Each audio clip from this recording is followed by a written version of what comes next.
할렐루야, 할렐루야. 하나님의 은혜와 평강이 우리의 심령과 삶 가운데 넘쳐날 수 있기를 소망합니다. 우리 옆에 계신 분들 한번 보시기 바랍니다. 눈과 눈을 마주치시고 이렇게 인사합시다. 모든 것이 하나님의 은혜입니다. 한 번 더 고백할까요? 모든 것이 하나님의 은혜입니다. 제가 지난번에 한번 말씀을 드린 것 같아요.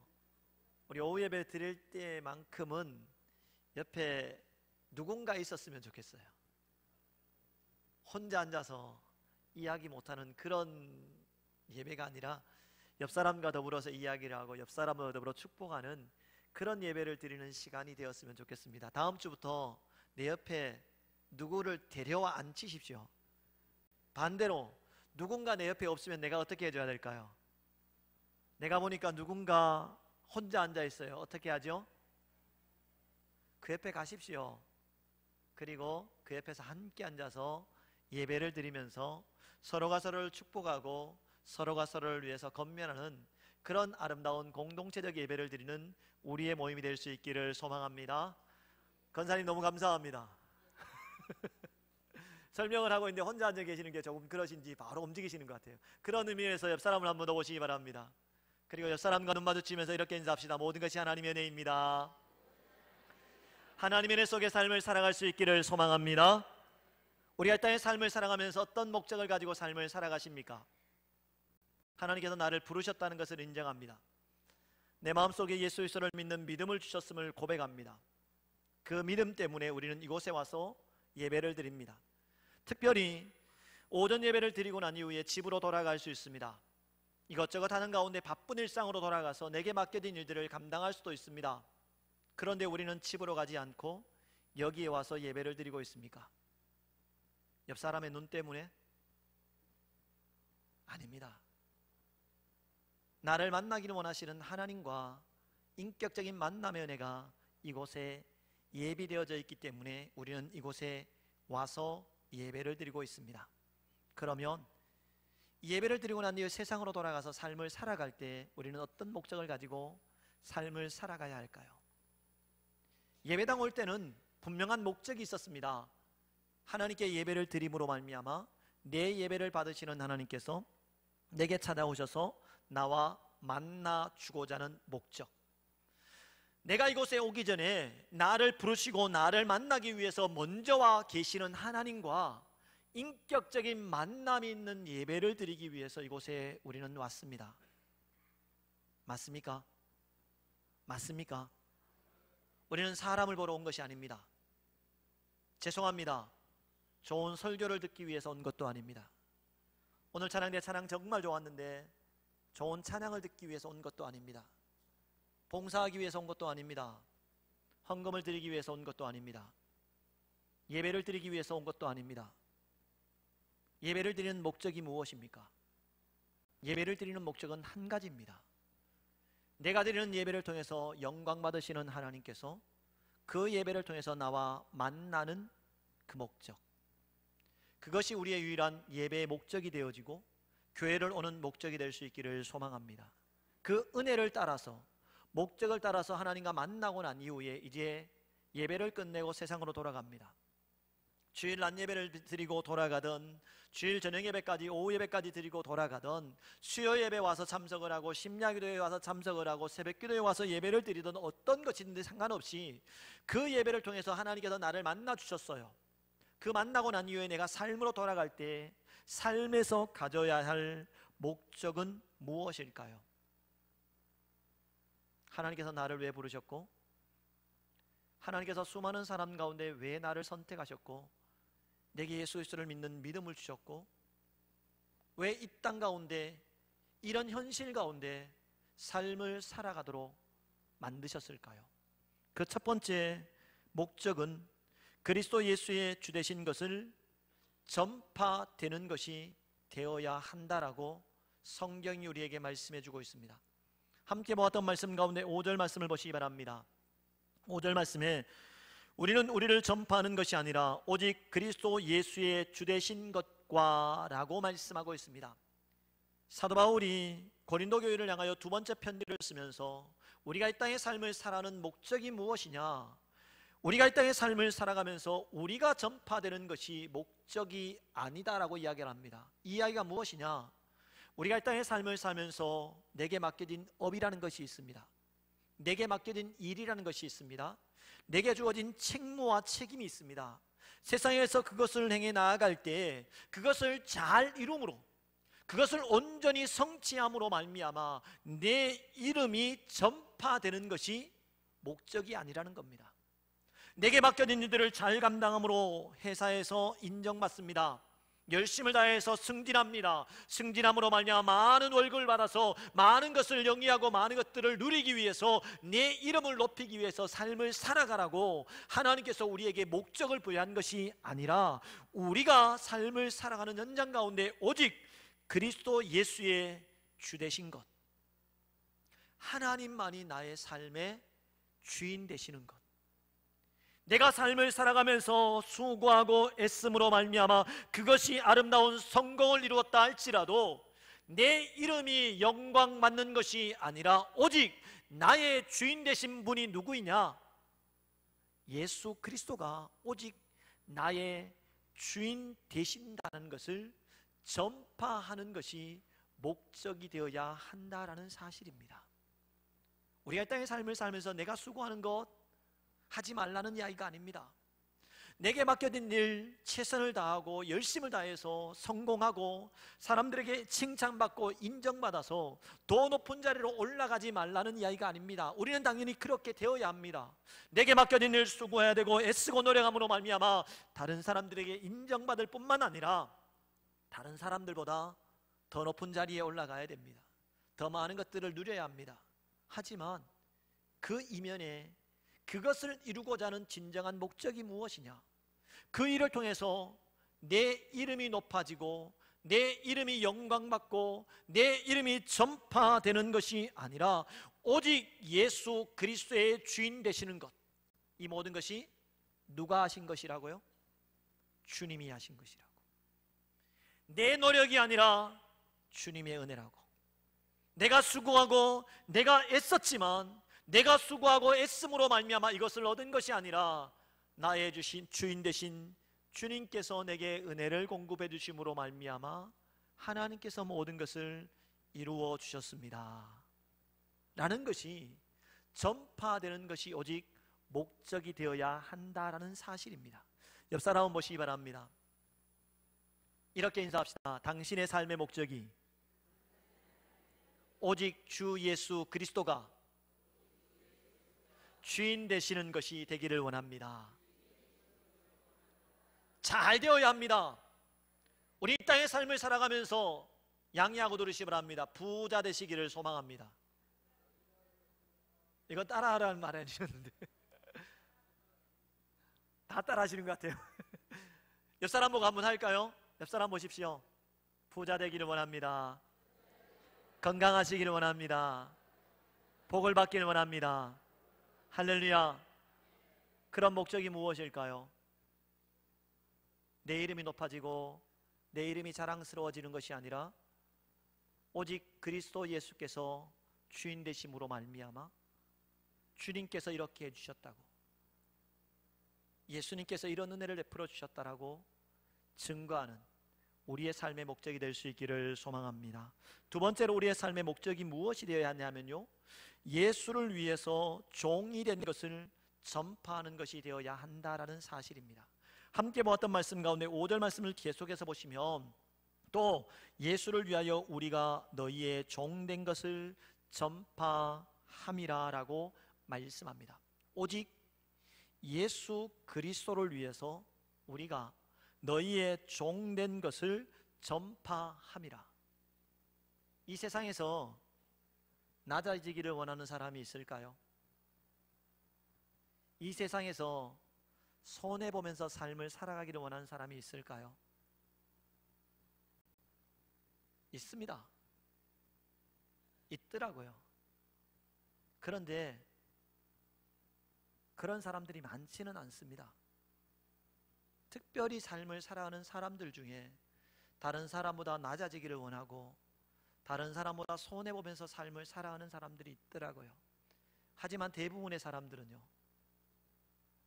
내가 높아지기를 원합니다.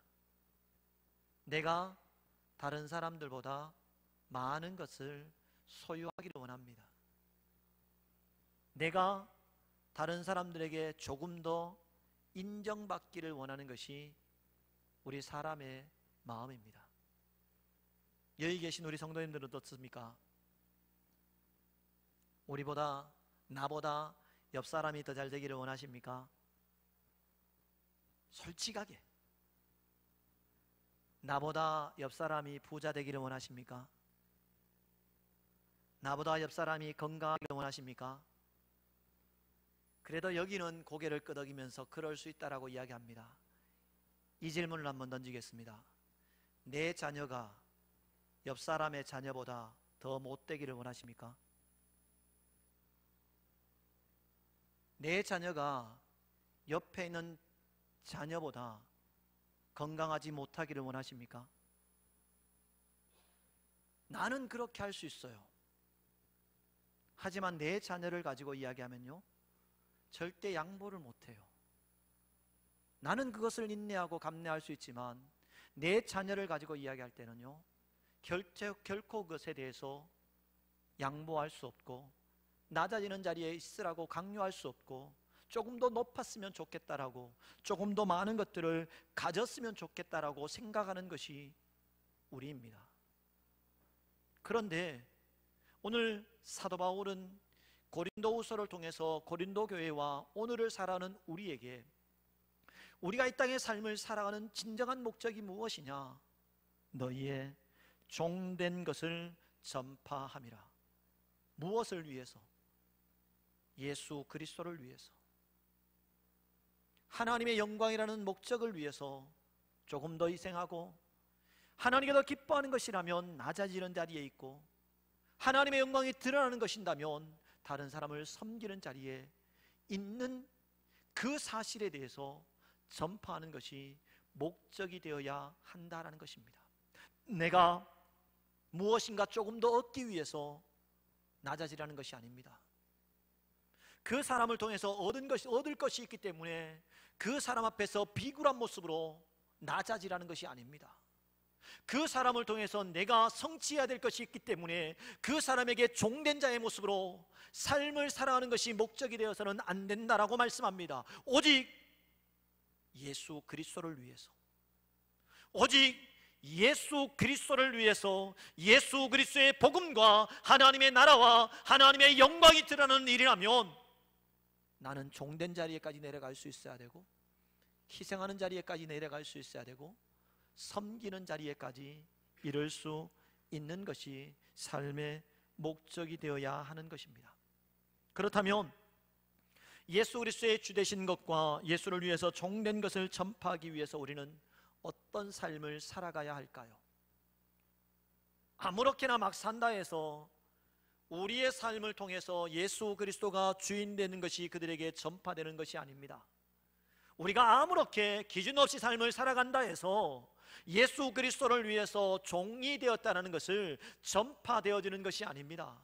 오늘 성경 말씀에 우리가 어떤 삶을 살아갈 때 내 이름이 높아지는 것이 아니라 주 예수 그리스도의 이름이 높아지고 예수 그리스도를 위해서 내가 종된 자리의 삶을 살아갈 수 있는가에 대해서 이야기를 해주고 있습니다. 그 첫 번째 방법은, 저를 한번 따라해 보시기 바랍니다. 낙심하지 말아야 합니다. 옆 사람 한번 보실래요? 눈과 눈을 마주치면서 이렇게 이야기했으면 좋겠어요. 어떤 힘듦이 와도 낙심하지 맙시다. 한 번 더 이야기합니다. 어떤 고난이 와도 낙심하지 맙시다. 오늘 읽었던 성경 말씀의 1절 말씀으로 돌아가서 보시기 바랍니다. 1절 말씀에 그러므로 우리가 이 직분을 받아 긍휼하심을 입은 대로 낙심하지 아니하고 라고 말씀합니다. 사도 바울이 예수 그리스도의 복음을 들고 온 곳을 다니면서 복음을 전파합니다. 복음을 전파할 때마다 두 가지의 부류가 나타납니다. 첫 번째는요, 사도 바울의 복음 전파를 수용해서 따르는 사람입니다. 두 번째는요, 항상 그 뒤에 따라오는 사람이 있습니다. 사도 바울이 전파하는 복음에 대해서 부정하고 공격하는 사람이었습니다. 사도 바울의 입장에서 한번 생각해 보시기 바랍니다. 자기가 복음을 전가했을 때 복음을 받아들임으로 말미암아 자기와 함께하는 사람이 있습니다. 마음이 기쁘고 즐겁겠지요. 하지만 자기가 전파한 복음에 대해서 인정하지 아니하고 배척할 뿐만 아니라 자기를 향하여 공격하는 사람이 있습니다. 어떤 사람의 비중이 더 클까요? 사도 바울이 전파하는 복음에 대해서 듣고 함께함으로 말미암아 위로해주는 사람, 그 비중이 클까요? 아니면 사도 바울이 비록 복음을 전파한다 할지라도 그 복음을 배척하고 도리어 공격하는 사람으로 인해서 마음이 가지는 비중이 클까요? 우리가 경험해 봤을 겁니다. 마음의 무게는요, 내가 무엇인가 했을 때 나를 인정하고 나와 함께하는 사람들보다 내가 무엇인가 할 때 나에 대해서 배척하고 공격하는 사람에 대한 마음의 비중이 더 크게 다가옵니다. 사도 바울도 마찬가지였습니다. 복음을 증거하는 곳마다 어디에서 나타나는지 복음을 배척하고 공격하고 자기를 힘들게 하는 사람들 때문에 힘들고 어려웠을 겁니다. 어찌 보면 하나님께 나아가서 하나님, 이렇게 해야 됩니까? 내가 여기까지 이르러야 합니까? 내가 복음을 증거하기 위해서 여기까지 와야 합니까? 내가 이렇게 고통당하는데 해야 될 필요가 있습니까? 나에게 차라리 예수 그리스도의 복음을 듣고 믿는 사람들만 붙여주시면 얼마나 감사하겠습니까? 그런데 왜 이런 사람들을 나에게 붙여주셨나요? 라고 하나님께 물으면서 그의 마음이 낙심되지는 않았을까요? 분명히 낙심되는 일들이 있었을 겁니다.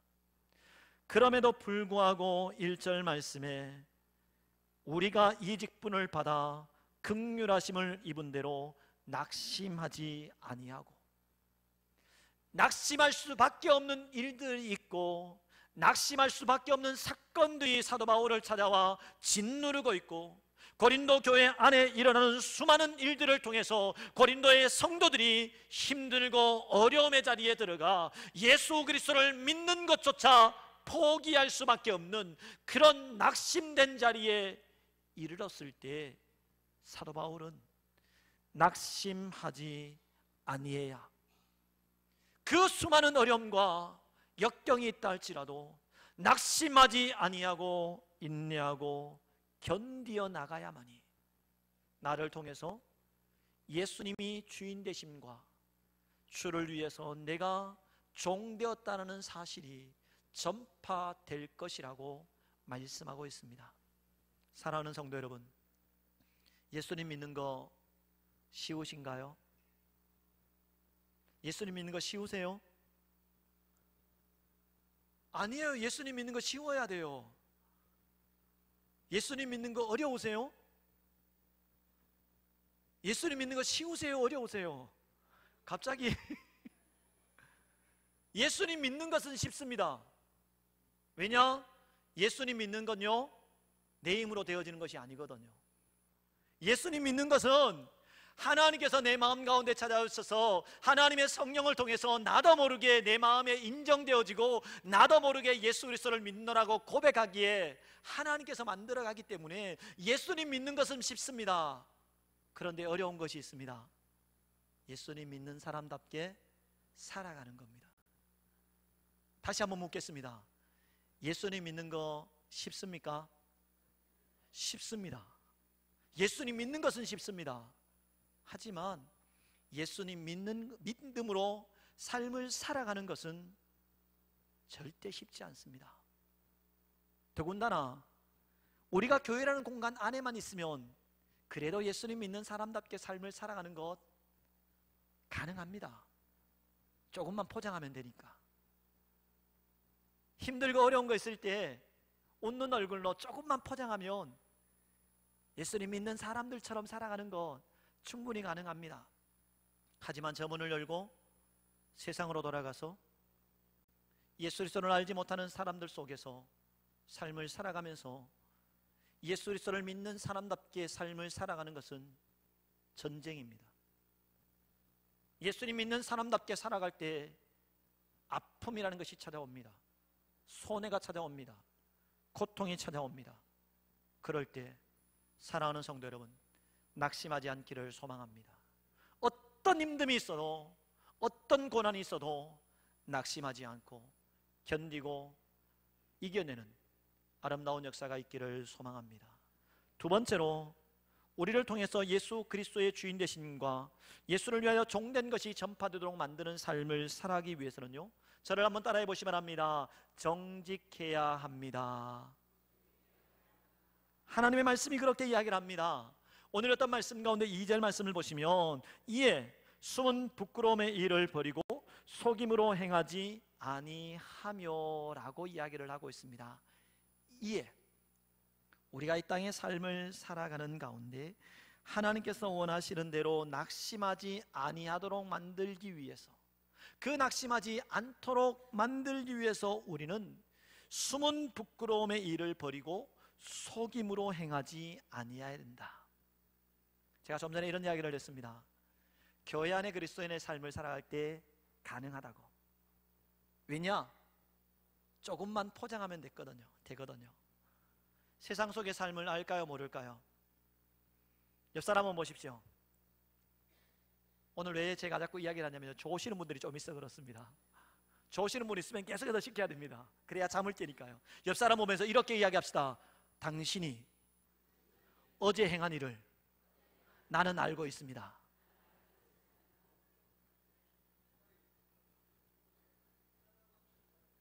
만약에 지난 일주일에서 세상 속에서 삶을 살아가는 가운데 내 삶을 내 옆에 있는 사람이 알고 있다면 나는 어떨까요? 이곳에 와서 예배를 드립니다. 거룩한 모양을 가지고, 거룩한 모습 속에 하나님께 나아가서 신령과 진정으로 예배드리는 모습을 가지고 찬송업은 찬송도 부르고 기도도 하고 아멘도 하고 충성도 하고 봉사도 하고 헌신도 하고 예물을 드렸습니다. 그런데 그 사람이 일주일 동안 내가 세상에서 삶을 살아가면서 행했던 모습과 했던 말들을 알고 있어요. 그 사람이 지금 내 옆에서 예배를 드리는 내 모습을 많이 보고 있습니다. 나는 어떨까요?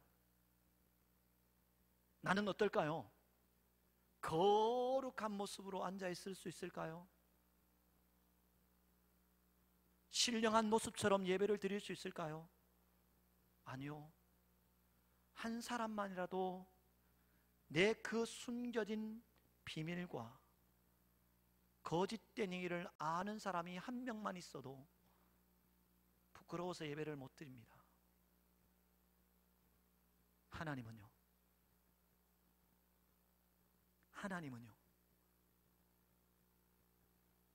하나님은 그때 무엇 하셨을까요? 내가 교회 안에서 그리스도인의 삶을 살기 위해서 몸부림치고 예배를 드리고 헌신하고 충성하는 가운데 있었지만, 이 교회를 떠나서 세상으로 돌아가 삶의 현장에 있을 때 내가 하나님께서 원하는 것을 조금 벗어났습니다. 하나님께서 원하는 것에서 벗어나서 말도 하고 행동도 했습니다. 그 모습을 하나님은 어떻게 하셨을까요? 그때 눈 감고 계셨을까요? 그때 모른 척하고 계셨을까요? 졸지도 주무시도 아니하시는 하나님, 제가 과거에 말씀드렸고 기도할 때도 가끔 이야기했습니다. 지금도 시퍼렇게 살아계신 하나님, 지금도 시퍼렇게 살아계신 하나님, 그 하나님을 속일 수 있는 방법이 있나요?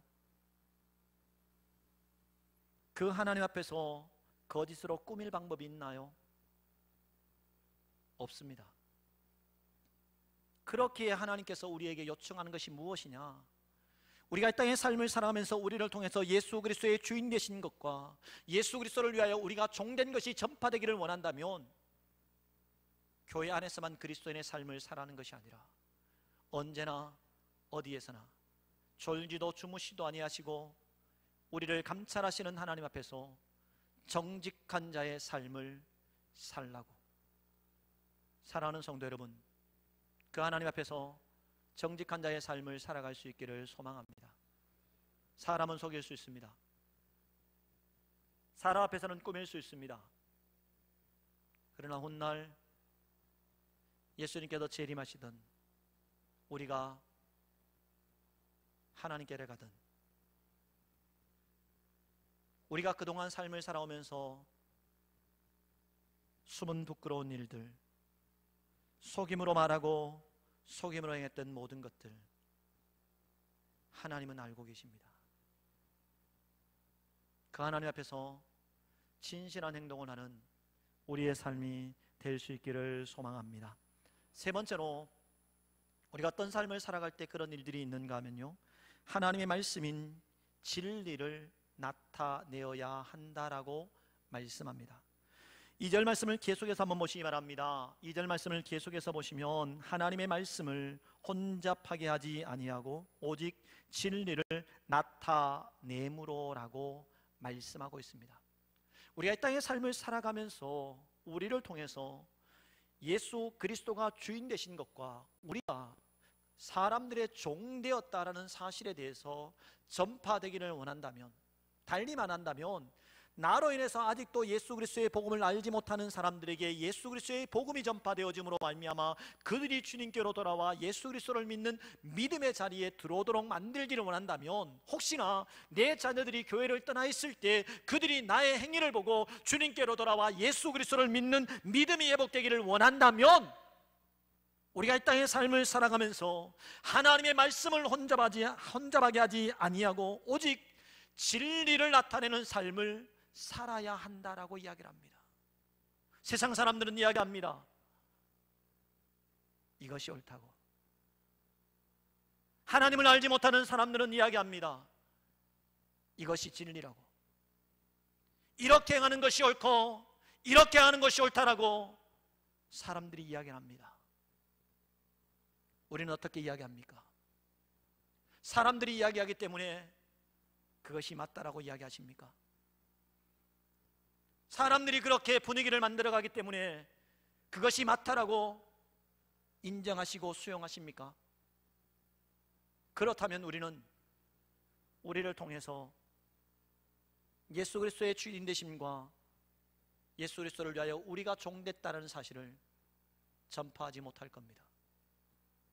그것은 바로 진리를 혼탁하게 하는 것이며 하나님의 말씀을 혼잡하게 하는 것입니다. 오늘 강구를 실을까 고민을 했습니다. 그런데 강구를 실지 아니했던 한 가지의 일이 있습니다. 왜냐? 오후 예배 때 제가 설교를 드리면서 우리 성도님들에게 부탁하기 위해서입니다. 청와대 홈페이지에 들어가 보시기 바랍니다. 청원하는 것이 있습니다. 거기에 퀴어 축제라는 것이 있습니다. 지금 지난 우리 구역 연합 예배 때 제가 말씀을 드렸습니다. 동성애 축제입니다. 동성애 축제가 어디서 이루어지느냐? 서울시청 앞과 대구에서 이루어집니다. 딱 두 군데에서만 이루어집니다. 왜 그들이 그곳을 택했는지는 모르겠습니다만 그 일을 통해서 사람들에게 동성애가 잘못된 것이 아니라고 이야기를 합니다. 동성애를 하지 않는 사람들도 그 사람들을 불쌍히 여기면서 병이라고 이야기하면서 그 사람들을 긍휼히 여겨야 된다라고 이야기합니다. 그러면서 우리 기독교를 향하여 이야기합니다. 당신들은 사랑이 없는 종교라고, 당신들은 사랑을 이야기하지만 사랑이 없는 종교라고 그 사람들은 공공연하게 기독교를 욕합니다. 우리는 사랑이 없는 종교일까요? 대구에서 이 동성애 축제를 반대하기 위해서 1인 피켓 시위를 했습니다. 어떤 집사님께서, 여자 집사님이십니다, 피켓을 들고 서서 사람들에게 홍보하는데 그 피켓이 무엇이냐?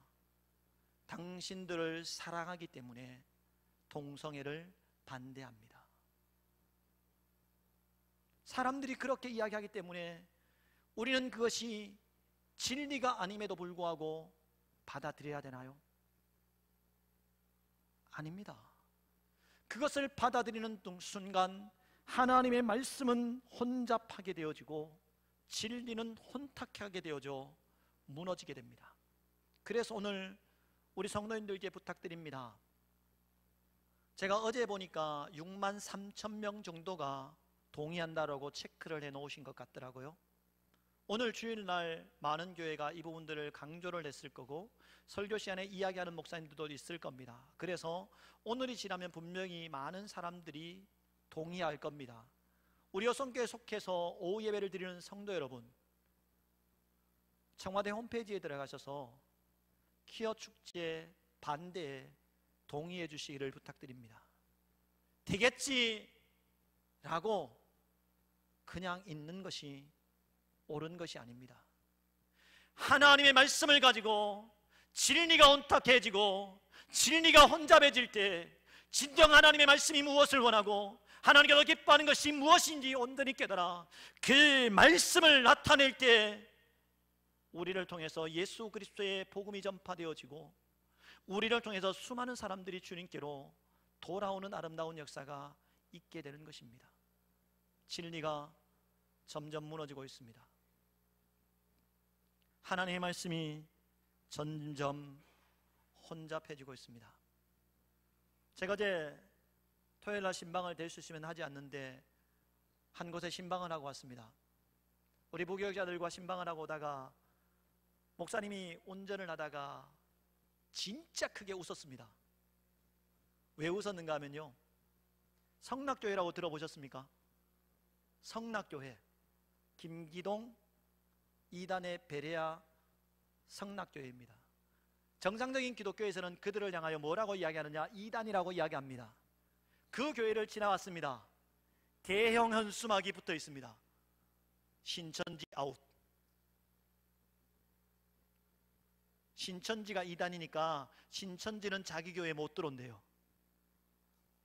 그 모습을 보고 그 현수막을 보고 지나가면서 웃었습니다. 왜 웃었을까요? 자기들도 2단이면서, 자기들이 2단의 원조이면서 2단이 들어오지 못하도록 이야기를 해요. 신천지 2단이 아웃이라고 이야기를 합니다. 그것이 진리일까요? 옳지 않은 것이 옳은 모습을 내서 옳다라고 이야기하고 있고, 옳지 않은 모습이 옳은 모습을 갖추고 옳다라고 주장하는 이 시대 속에 진정 예수 그리스도의 복음이 전파되기를 원하신다면, 사랑하는 성도 여러분, 하나님의 말씀인 진리를 가지고 외치고 진리를 가지고 주장하고 진리를 따라 행하는 우리의 삶 되기를 소망합니다. 네 번째로, 우리가 그런 삶을 살아가도록 만들려면 저를 한번 따라해 보시기 바랍니다. 양심을 따라 행해야 합니다. 옆 사람은 뭘까요? 이렇게 인사합시다. 양심을 따라 행합시다. 교회에서 양심이라고 이야기하니까 조금 이상할 수도 있는데요, 함께 보았던 말씀 가운데 2절 말씀을 보시기 바랍니다.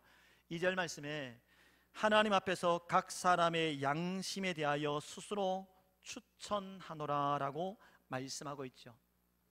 하나님께서는 우리에게 양심이라는 것을 주었습니다. 누구나 교회를 다니는 사람이든 교회를 다니지 않는 사람이든 모든 사람들은 양심이라는 것을 가지고 있습니다. 왜 그런지 아세요? 하나님의 형상대로 지음을 받았기 때문입니다. 하나님께서 흙으로 사람을 빚으시고 난 이후에 그 코에 생기를 불어넣으심으로 생명이 되도록 만드셨기에 하나님의 영이 누구에게나 존재합니다. 그래서 사람들은 누구나 할 것 없이 종교를 찾습니다.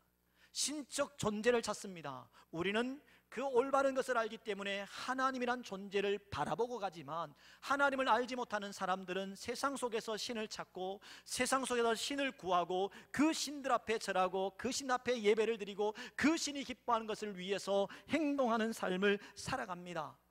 하지만 모든 사람들 마음속에 공존하는 것이 무엇이냐? 양심이라는 겁니다. 양심이 어떻게 작용할까요? 죄를 행할 때 우리의 양심은 어떨까요? 우리가 어릴 때로 돌아가 보시기 바랍니다. 이제 말을 하게 되었습니다. 엄마의 품속에서 자랍니다. 그리고 인지하게 됩니다. 인식하는 능력이 있습니다.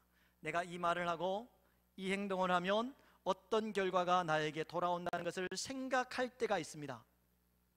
그때 뭘 할까요? 내가 잘못한 일이 있으면 거짓말을 합니다. 혹시나 처음 거짓말할 때가 언제인지 아십니까? 모를 겁니다.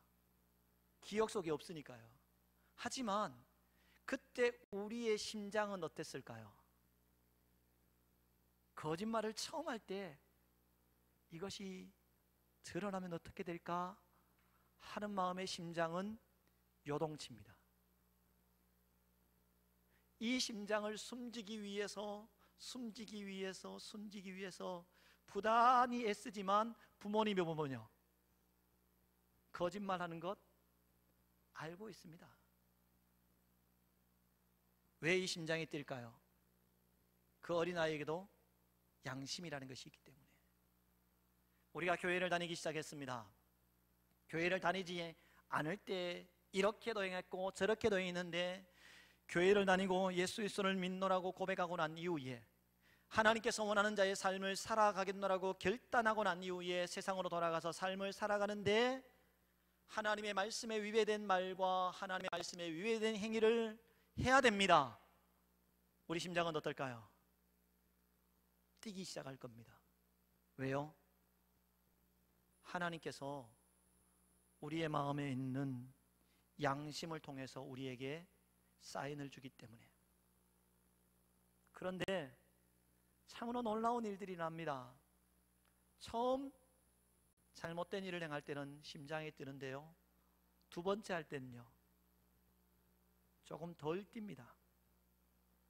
세 번째 할 때는요 무덤덤합니다. 다섯 번째, 일곱 번째가 되면요 그럴 수도 있지. 10번이 넘어가면요 당연한 거야, 내 입장에서 그렇게 할 수밖에 없어 라고 자기 체면을 겁니다.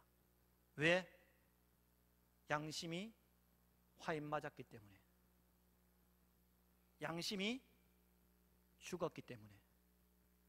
그래서 우리가 비록 예수 그리스도를 믿는다 할지라도 하나님께서 우리에게 양심을 통해서 사인을 줄 때 그 양심을 무시하는 순간 우리도 동일하게 화인 맞은 양심이 되어집니다. 화인 맞은 양심이 되었을 때 삶에서는 주 예수 그리스도의 복음이 전파될 수 없습니다. 나와 세상 사람들이 다를 것이 전혀 없기 때문에. 하지만 그나마 양심이라는 것이 남아있어서 할 때마다 양심이 나를 괴롭힙니다. 우리는 어디 갈까요? 하나님께로 갑니다. 하나님, 오늘도 내가 잘못했습니다. 삶의 터전으로 돌아가서 똑같은 죄를 행할 때 내 양심이 나를 두드리면, 양심이 살아있다면 하나님께 나아가서 하나님, 오늘도 잘못했네요. 그렇게 우리의 양심을 통해서 말씀하시는 하나님의 은혜를 따라 삶을 바꾸어 나아갑니다.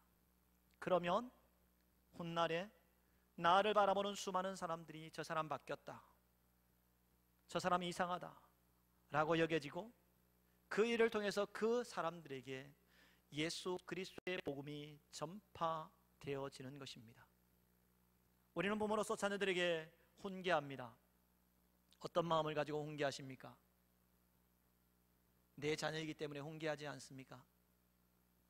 훈계하고 난 이후에 나중에 돌아서서 이거는 아닌데 라고 느껴본 적은 없습니까?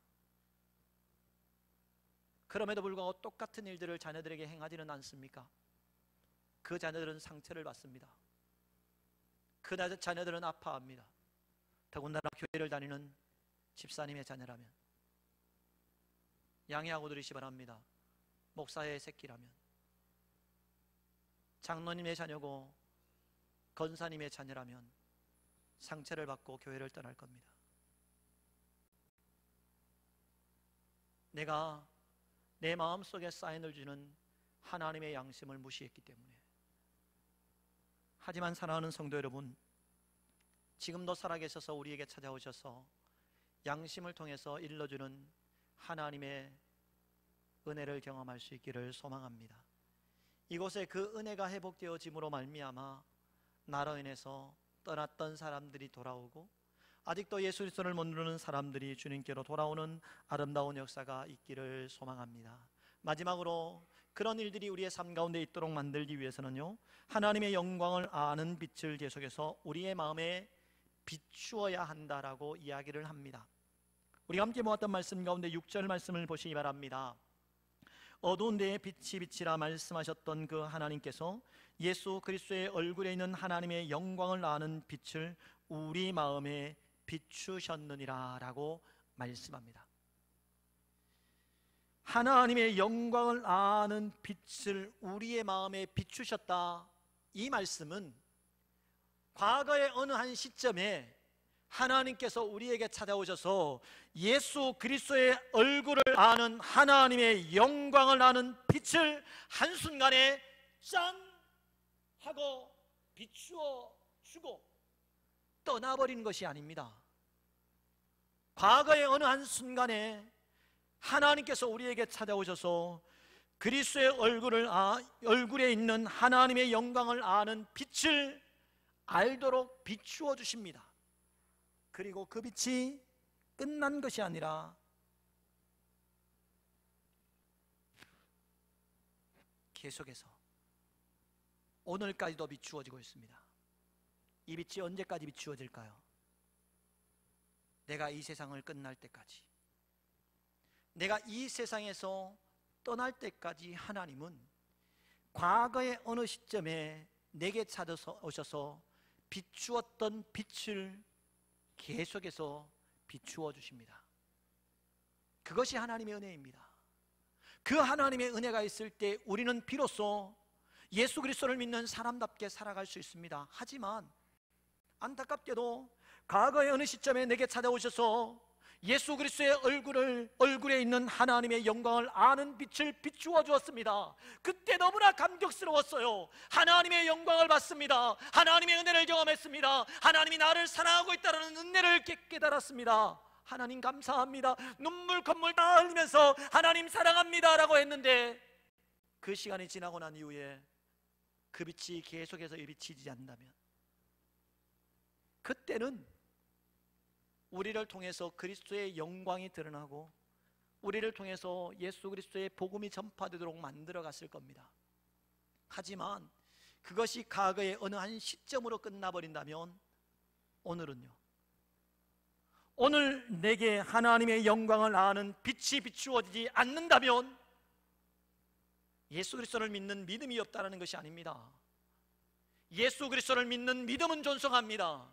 하지만 그 빛이 비추어지지 않기 때문에 우리는 예수님 믿는 사람답게 삶을 살아갈 수가 없는 겁니다. 우리에게 하나님의 빛이 비추어지고 있습니까? 지금 이 예배를 통해서 나에게 찾아오셔서 하나님의 영광을 아는 빛을 비추어 주시는 하나님의 은혜가 내게 전달되고 있습니까? 그 은혜가 있기를 소망합니다. 그 은혜가 과거의 한순간이 아니라, 오늘 이 예배를 드리는 이 순간이 아니라, 내가 삶을 살아가는 매 순간마다 하나님께서 찾아오셔서 빛을 비추어주는 그 은혜가 내게 충만하기를 축원합니다. 그래야 우리는 믿는 사람답게 살아가는 것도 어렵지 않다라고 이야기할 수 있는 것입니다. 말씀을 맺습니다. 다시 한번 물어보겠습니다. 잘 생각하고 답하시기 바랍니다.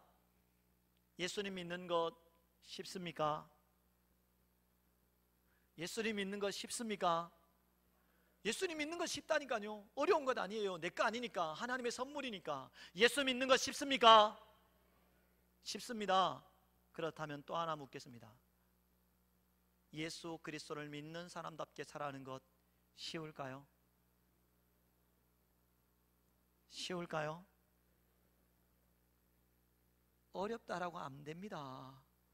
오늘 말씀을 통해서 들었잖아요.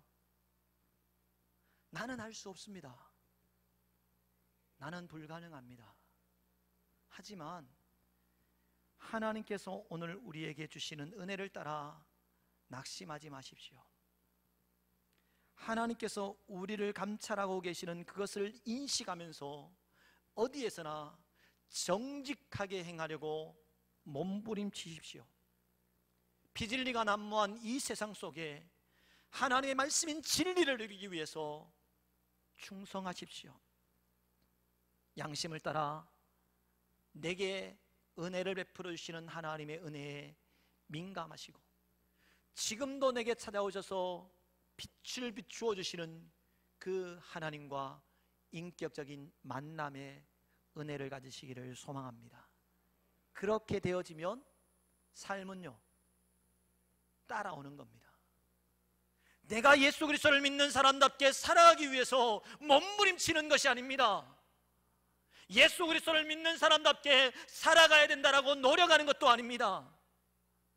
오늘 우리에게 주신 이 말씀대로만 살기 위해서 최선을 다하면 어디에 가서나 예수님 믿는 사람이라고 인정받을 수 있을 겁니다.